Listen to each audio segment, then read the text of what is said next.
Hi everyone, how are you? I hope you're fine. I welcome you on my YouTube channel. Guys, in this video, we'll be starting from where we left. यानी जहां हमने previous video को छोड़ा था वहीं से ही हम आज इसको स्टार्ट करते हैं, ठीक है।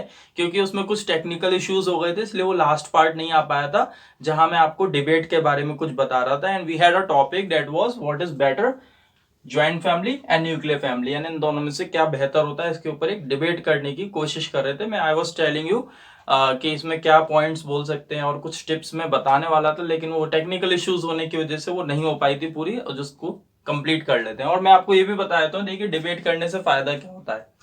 तो जीडी क्या होता है? जीडी मैंने आपको बताया कि बहुत सारे लोग बैठे हुए हैं, ठीक है, और उनको एक टॉपिक मिल गया है। बहुत सारे लोग मतलब ग्रुप, और टॉपिक मिला है मतलब उस पर डिस्कस करेंगे, तो वो बन गया ग्रुप डिस्कशन, ठीक है। अब उसमें कुछ फेवर कर सकते हैं, कुछ अपोज कर सकते हैं, अपने अपने पॉइंट ऑफ व्यूज रखते हैं, तो वो ग्रुप डिस्कशन कहलाता है। डिबेट क्या होता है? वाद विवाद। कुछ लोग तो किसी चीज के फेवर में हो जाते हैं और कुछ लोग किसी चीज के फेवर में हो जाते हैं, और दोनों एक दूसरे को अपोज कर रहे होते हैं, ठीक है। दो टीम हो सकती है, तो वो अपोज कर रहे होते हैं, उसी को क्या बोलते हैं? डिबेट, यानी वाद विवाद। और इसमें बड़ा मजा भी आता है, इसमें आर्गुमेंट्स भी हो जाती है, कभी कभी अग्रेशन भी होता है, कभी कभी किसी को हराने के लिए, थोड़े उसके पॉइंट को कमजोर करने के लिए कुछ ऐसे एक्सप्रेशंस भी देने पड़ते हैं, यानी उसकी तरफ मुस्कुराते हुए अपने पॉइंट्स रखना, उसके पॉइंट में से पॉइंट निकाल के अपने पॉइंट बना लेना। ऐसी चीजें बहुत सारी होती हैं डिबेट के अंदर, तो उसको थोड़ा सा समझ लीजिए। यहाँ आपका इंग्लिश का और डिबेट का क्या लेना देना है, मैं बस वो बता देता हूँ आपको। देखिए, जब डिबेट करते हैं, बहस करते हैं, तो बहस करने में चाहे आप हिंदी में करें या सिंधी में करें या इंग्लिश में करें, किसी भी लैंग्वेज में आप बहस करें, तो वर्ड्स जल्दी जल्दी निकलते हैं, बहुत जल्दी जल्दी। इससे क्या होता है? फ्लुएंसी बढ़ती है, ठीक है। नॉर्मल बातों में आप देखना और अपने गुस्से में देखना, आपको बहुत बड़ा फर्क नजर आएगा। एक तो वॉइस लाउड हो जाती है। वॉइस लाउड होने का मतलब आपके जो वर्ड्स हैं वो क्लियर मतलब समझ में आएंगे सबको। वॉइस लाउड होने की वजह से अगर बहुत धीरे धीरे कोई बोलता है या कम आवाज में बोलता है, तो अक्सर वर्ड्स नहीं इतने क्लियर हो पाते। लेकिन थोड़ा सा वॉइस लाउड हो जाती है, तो उसके एक एक वर्ड समझ में आने लग जाते हैं। तो हम थोड़े से उस चीज को लेके केयरफुल रहते हैं कि हाँ, हम जो भी बोल रहे हैं उसको ध्यान से बोलें, क्योंकि अब हमारी वॉइस जो है एकदम लाउड होके पहुंच रही है किसी के पास में। अग्रेशन होता है, उसकी वजह से अपनी बात को दूसरे को मनवाने के लिए या दूसरे को अग्री करवाने के लिए हम जल्दी जल्दी बोलते हैं, उस पर हावी होने की कोशिश करते हैं। बहुत सारी ऐसी बातें होती हैं जिसकी वजह से कहीं ना कहीं हमारी फ्लुएंसी पे फर्क पड़ जाता है, और हम बिल्कुल भी बनावटी नहीं हो रहे होते हैं। वहां पर जो फील कर रहे होते हैं, जैसा हम समझते हैं, जैसा हम मानते हैं, वैसा वहां पर हम बोल रहे होते हैं। कभी वो गलत भी हो सकता है, कभी सही भी हो सकता है, लेकिन टेक्निकली अगर आप डिबेट करेंगे और सेंसिबली यानी अच्छे तरीके से लॉजिकली अगर आप डिबेट करेंगे, तो बहुत अच्छा होता है ये इंग्लिश के लिए, ठीक है। तो जैसे हमने ले लिया यहाँ पर, what is better, joint family and nuclear family. तो कुछ नहीं करना है, अगर आपको कोई मिलता नहीं है बात करने के लिए, तो अपने आप से आप डिस्कशन कर सकते हैं। यही मैं आपको बता रहा था कि आप खुद ही फेवर करिए, खुद ही अपोज करिए, और इससे ये फायदा हो जाएगा, दोनों तरफ से बोलने का मौका मिलेगा, ज्यादा इंग्लिश बोलने का मौका मिलेगा। जब आपके पास कोई हो जाए, when you have the companion, जब आपके पास कोई व्यक्ति मिल जाता है, तो आप उससे डिबेट कर सकते हैं। लेकिन जब तक नहीं हो रहा, अकेले करिए, ठीक है। तो किस तरीके से? जैसे first of all, you have chosen joint family is better. आपने ये चूज कर लिया कि ज्वाइंट फैमिली बेटर है, so you will be speaking that joint family is better because many people are living together, they all are members of the family, so there is a unity, and unity is a strength, so it is very beneficial for all the members and for the family। इस तरीके से आपने बोल दिया। now let's come to the nuclear family, फिर आप खुद ही इसका अपोज करेंगे। I know that in the joint family, many people are living, and they are supporting each other, they are cooperating each other, but there's a kind of disturbance also. Means there's no privacy, everybody interrupts in everybody's life, तो this is the problem। तो इस तरीके से आपने फिर privacy का मुद्दा उठाते हुए इसको आपने काउंटर कर दिया। फिर यहाँ से आ जाएगा, sometimes privacy is not good because it makes us feel somewhere loneliness, ये हमें अकेलापन दिखाती है कहीं ना कहीं। so I think so we should be having the people so that we can speak our mind out, we can share our views, thoughts like this। ये सब चीजें आप यहाँ पर बोलते हुए फिर उसके साथ साथ ये बोल देंगे, there are some elders in the family who can suggest us, who can create good atmosphere in the family, they can tell us, they can teach us manners and etiquettes. ये सब चीजें आप यहाँ पर बोलते चले आएंगे। फिर इसी को लेके यहाँ आ जाएंगे, there is no freedom in this family, whenever we are going somewhere, wherever we are going we have to ask many people should we go or not, we have to take permission, but in the nuclear family we are free to go anywhere. इस तरीके से आप यहाँ पर बोलेंगे। फिर यहाँ आ जाएंगे तो आप ये भी बोल सकते हैं, the nuclear family people are alone, only 2-3 members are there, but in the joint family so many are living of the different ages, and they can enjoy a lot in any festival, or they can enjoy any kind of functions। तो इस तरीके से आप, ये अपने आप से बहस हो रही है, देखो मैं किसी के साथ नहीं कर रहा हूँ, अपने आप से बहस करे जा रहा हूँ। जब कोई मिल जाता है उससे कर लीजिएगा, बस इससे क्या होता है, स्पीड निकलती है, थॉट्स जनरेट होते हैं, बहुत सारे फायदे होते हैं डिबेट करने से। ठीक है, तो ऐसे कोई भी टॉपिक उठा लिया करो, जैसे आपने ले लिया what is better, love marriage arrange marriage, what is better, business और सर्विस, व्हाट इज बेटर, को एजुकेशन एंड सेपरेट एजुकेशन। इस तरीके के कई सारे टॉपिक्स होते हैं, तो उनको आप लेके आराम से डिस्कस करिए। What is better, town means village और सिटी, इसके ऊपर डिस्कशन करिए। अकेले बैठे बैठे कभी भी करते रहा करिए, इंप्रूव करने का एक तरीका होता है और बहुत फायदा मिलता है इससे। ठीक है, तो बस एक मैंने हिंट दे दिया आपको यहाँ पर कैसे करना होता है, और कई सारे फायदे होते हैं। देखिए आप सामने होते तो बहुत सारी चीजें मैं आपको बता रहा होता, लेकिन ये अभी हम इंग्लिश, बेसिक इंग्लिश सीख रहे हैं और लगभग एक एडवांस लेवल पे भी आ ही चुके हैं, तो उसके हिसाब से हमें जो ये कर रहे हैं इन सब चीजों को भी ध्यान देना है थोड़ा सा, क्योंकि अगर डिबेट ही डिबेट स्टार्ट कर देंगे पूरा तो वो पॉसिबल नहीं है, क्योंकि मेरे साथ आपका इंटरेक्शन नहीं हो रहा है, ये सबसे बड़ी प्रॉब्लम है। आप बस मुझे सुन रहे हैं और उसके बाद मुझे भी नहीं पता आप उस चीज को कर रहे हैं नहीं कर रहे हैं, घर पे किस तरीके से लेके चल रहे हैं। तो इसलिए कॉन्सेप्ट्स को मैं यहाँ पर बताते जा रहा हूँ और साथ ही साथ आपको ये टिप्स देते जा रहा हूँ कि आप जो कॉन्सेप्ट्स हैं उनको कैसे प्रेजेंटेशंस में इंक्लूड कर सकते हैं, कैसे डिबेट में इंक्लूड करके अपने थॉट्स बाहर निकाल के फ्लुएंसी भी इंक्रीज कर सकते हैं, कॉन्फिडेंस भी इंक्रीज कर सकते हैं, अपने आप ही माहौल बना सकते हैं और घर पे बैठे बैठे थोड़ी बहुत इंग्लिश बोलना सीख सकते हैं। ठीक है, चलिए तो हम आगे स्टार्ट करते हैं अपने टॉपिक्स को। अब टू फैमिली में से कुछ रह गए थे, उनको भी क्लियर कर लेते हैं पूरा। जैसे कि एबल टू, तो एबल टू से अनेबल टू हो जाता है। देखिए जैसे कैन और कुड है वैसे ही एबल टू होता है, बिल्कुल सेम है, कोई ज्यादा फर्क नहीं है। जैसे मैं बोलूँ आई कैन स्पीक इंग्लिश, तो ऐसे ही बोल सकता हूँ I am able to speak English. ठीक है, यानी एबिलिटी, हमारी एबिलिटी, समर्थता, हम समर्थ हैं इस काम में या नहीं है, उसे बताने के लिए एबल या अनेबल यूज करते हैं। ठीक है, अनेबल क्या है, कंपाउंड वर्ड है, यू एन और उसके बाद एबल लगा हुआ है, दोनों मिलकर कंपाउंड वर्ड बना हुआ है। ठीक है, तो अनेबल के साथ नॉट लगाने की जरूरत नहीं है, आप ऐसे बोल सकते हैं I am unable to do this, मैं इसे करने में असमर्थ हूं। ठीक है, अनेबल टू वर्क लगा देना, और मैं हूं समर्थ तो I am able to, simple सी बात है, कुछ नहीं। पास्ट है तो वॉज लगा देना, तो कुड की जगह आप इसे बोल सकते हैं। जैसे आई कुड स्पीक इंग्लिश, मैं इंग्लिश बोल सकता था, ऐसे ही बोल सकते हैं I was able to speak English. ठीक है, आई कैन गो, मैं जा सकता हूँ, I am able to go, I am able to jump, I am able to write this, इस तरीके से। ठीक है, चलिए तो ये क्लियर हो गया, ज्यादा बड़ी चीजें हैं नहीं इसमें। अब आ जाते हैं हम अबाउट टू पे। तो अबाउट टू और गोइंग टू में मैं डिफरेंस बता देता हूं आपको। अबाउट टू का मतलब क्या होता है, कोई काम हम करने वाले हैं, करने जा रहे हैं। ठीक है, बस थोड़ा सा फर्क है। अबाउट टू मतलब बिल्कुल हाल फिलहाल में कोई काम आप करने वाले हैं, with in a second, with in a minute. और गोइंग टू का मतलब होता है किसी काम का आपने प्लान कर लिया है और उसको कुछ ही दिनों में या कुछ ही सालों में या आगे आने वाले कुछ ही महीनों में उस काम को आप करने जा रहे हैं, तो वहां गोइंग टू हो जाता है। ठीक है, ऐसा नहीं है कि महीनों सालों में भी हो सकता है, अभी भी कोई काम आप करने जा रहे हो तो भी गोइंग टू लगाते हैं, लेकिन अबाउट टू बहुत जल्दी का आप किसी काम करने वाले हैं। जैसे I am about to slap you, मैं बस आप में देने ही वाला हूं, या I was about to slap him, मैं उसमें चांटा मारने ही वाला था, इतने में आपने मुझे रोक लिया। तो मतलब विद इन अ क्लिक, चुटकी बजाती कोई काम करने वाले तो वहां पर अबाउट टू लगा देते हैं, और थोड़ा सा उससे ज्यादा टाइम निकल जाता है तो गोइंग टू लगा देते हैं। जैसे अगले साल में एक बिजनेस ओपन करने जा रहा हूं, next year I am going to open a business. ठीक है, यहां अबाउट टू ठीक नहीं लगेगा, तो अबाउट टू बहुत जल्दी के लिए होता है और गोइंग टू कुछ ज्यादा समय निकल जाता है तो उसके लिए। ठीक है, गोइंग टू को हम क्या बोल देते हैं, गोना बोल देते हैं, इसको गोना बोल देते हैं। ठीक है, तो दोनों लगभग एक जैसे सही हैं, आप ज्यादा डिफरेंस मत समझिएगा, बस इतना ही है। अबाउट टू बहुत हाल फिलहाल की चीज के लिए लगा देना, बहुत विद इन अ क्लिक होने वाली है और किसी काम को आप करने जा रहे हैं कुछ टाइम में, तो गोइंग टू। या जैसे अगले महीने में एक कार खरीदने जा रहा हूं, I am going to buy a car next month, ठीक है।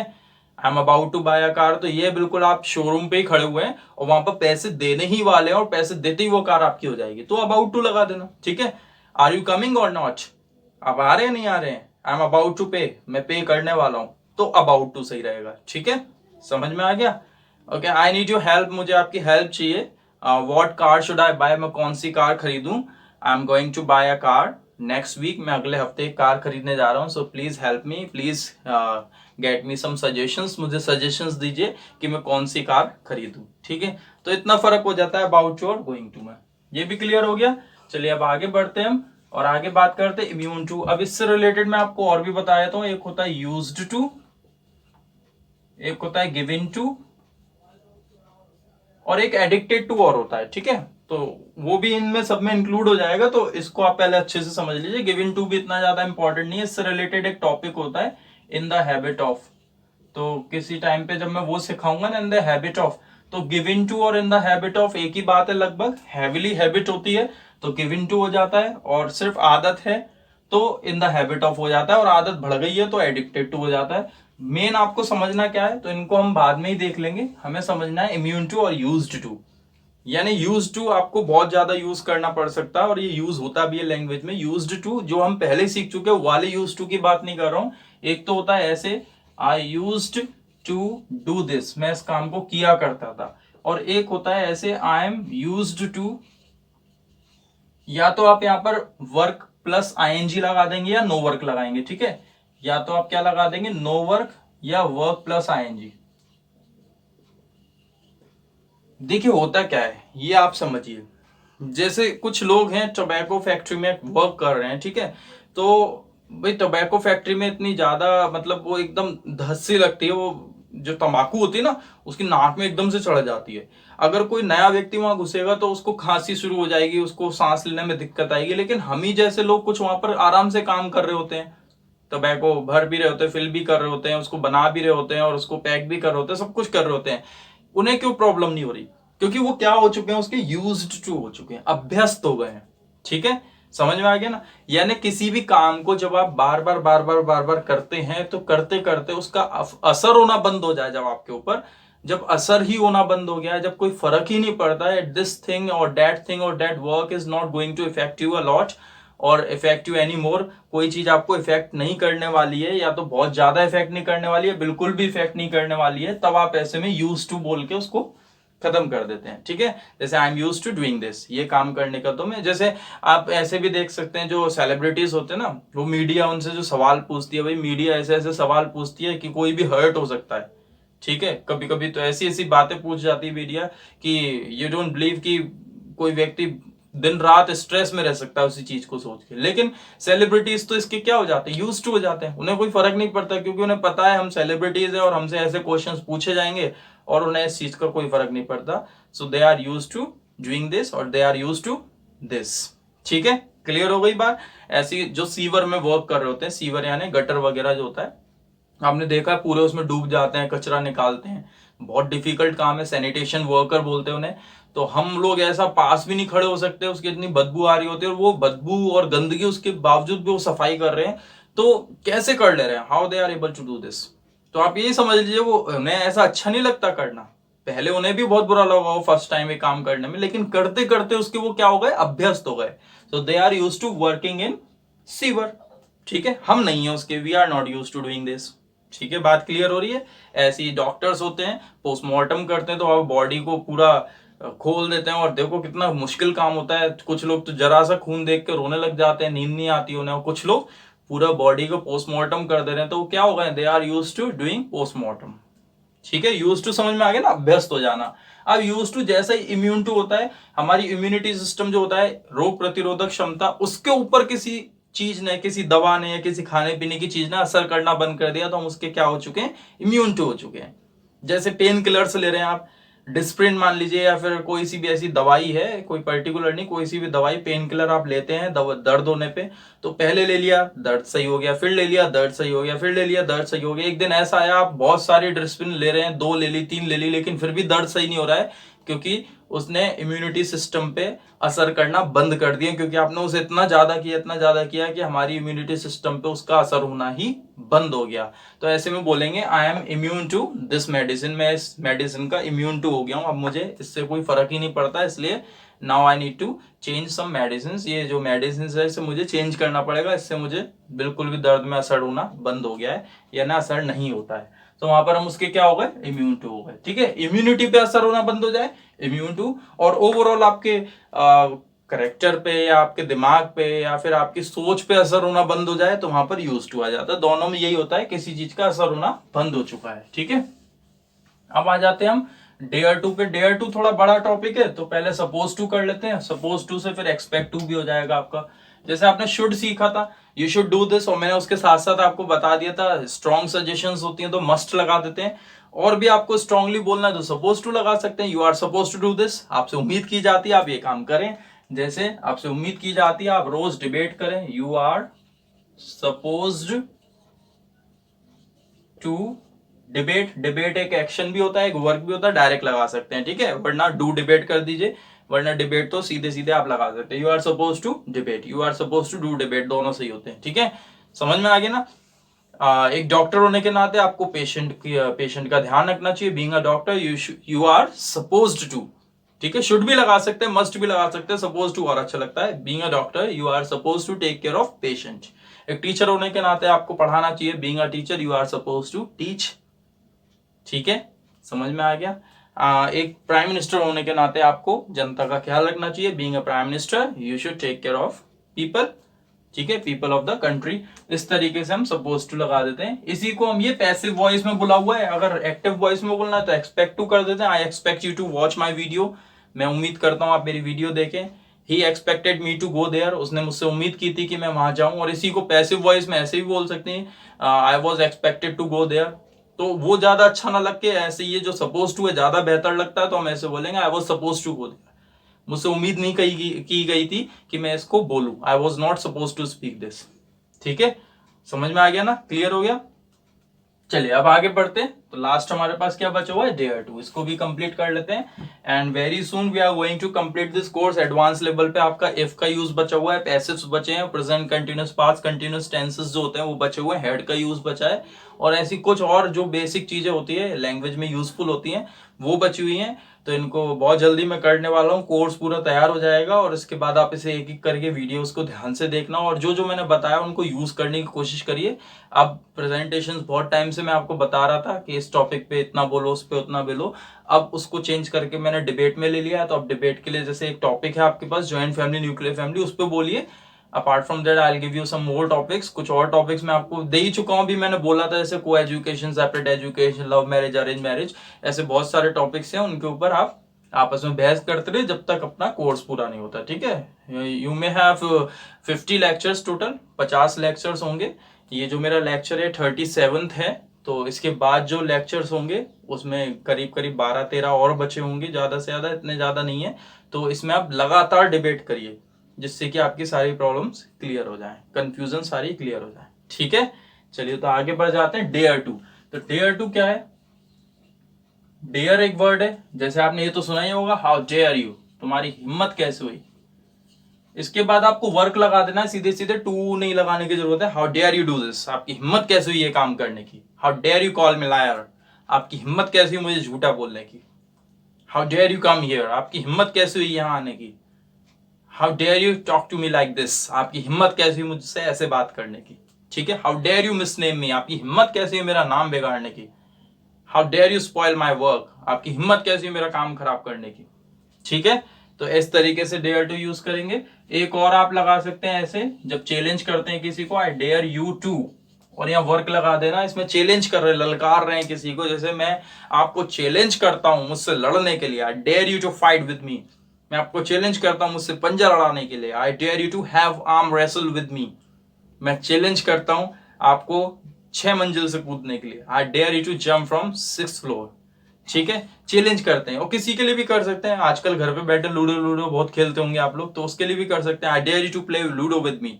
मैं चैलेंज करता हूँ, चलो मेरे साथ लूडो खेल के बताओ। वैसे लूडो खेलना कोई डेयरिंग काम नहीं है, तो बहुत सिंपल है। यहाँ आप वही वाले काम लगाएं जिसमें डेयर हो, जिसमें साहस हो, करेज निकल के आए, ठीक है। I dare you to do this. जैसे पंजा लड़ाना, ताकत लगेगी पूरी, और किसी हट्टे कट्टे आदमी के सामने पंजा लड़ाना, हाथ वाथ तोड़ दिया, तो ये थोड़ा करेज वाला काम हो जाएगा, ठीक है। लूडो इतना बड़ा काम नहीं है, लेकिन फिर भी आप कुछ भी काम है जिसमें चैलेंज दे रहे हैं उसके लिए डेयर यू टू लगा सकते हैं, ठीक है। आगे आप किसी को वार्न कर रहे हैं, चेतावनी दे रहे हैं, तो भी बोल सकते हैं इस तरीके से, don't you dare to, don't you dare to do this again. इस काम को करने की कोशिश मत करना दोबारा से, ठीक है।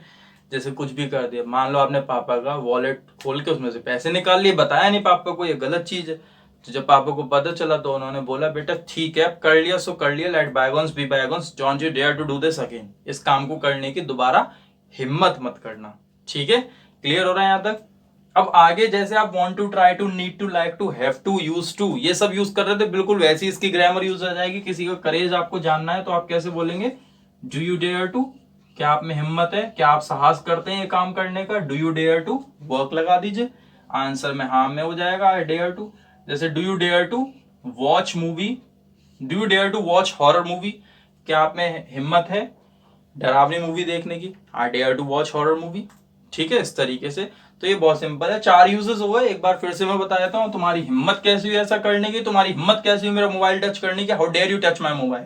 मैं आपको चैलेंज करता हूँ उसमें थप्पड़ देने के लिए, I dare you to slap him. हिम्मत मत करना मेरे भाई को गाली देने की, don't you dare to abuse my brother. क्या आप में हिम्मत है मुझसे पंजा लड़ाने की, do you dare to have arm wrestle with me, हाँ मुझ में हिम्मत है, I dare to have arm wrestle with you, ठीक है। बात क्लियर हो गई। तो टू फैमिली लगभग पूरी हो चुकी है। गिव इन टू भी देखिए मैंने आपको लगभग यहाँ बता ही दिया है, लेकिन उसके उससे रिलेटेड जब इन द हैबिट ऑफ करेंगे तो गिव इन टू और एडिक्टेड टू वहीं कवर कर देंगे। और फिर से मैं बता रहा हूँ, बहुत कम ऐसे टॉपिक्स बचे हुए हैं। देखिए स्पीकिंग के पर्पज से जो टॉपिक्स रहते हैं वो लगभग लगभग पूरे हो गए और कुछ बचे हुए हैं। बाकी इंग्लिश का आप बोले कि कहाँ एंड होगा जाके, तो देयर इज नो एंड, क्योंकि कुछ ना कुछ नई चीजें आती रहती है, नए नए तरीके जुड़ते रहते हैं, तो एंड कुछ नहीं होता। आप बोलना सीख जाए वहीं एंड हो जाएगा, बोलना नहीं सीखे तो कहीं एंड नहीं है, ठीक है। क्लियर हो गई बात। So keep speaking English at your home, stay safe, घर पे रहिए, स्टे होम, स्टे सेफ। और वीडियो को अगर अच्छा लगे तो शेयर कर दीजिए, लाइक भी कर दीजिएगा। चलिए bye bye, take care, see you.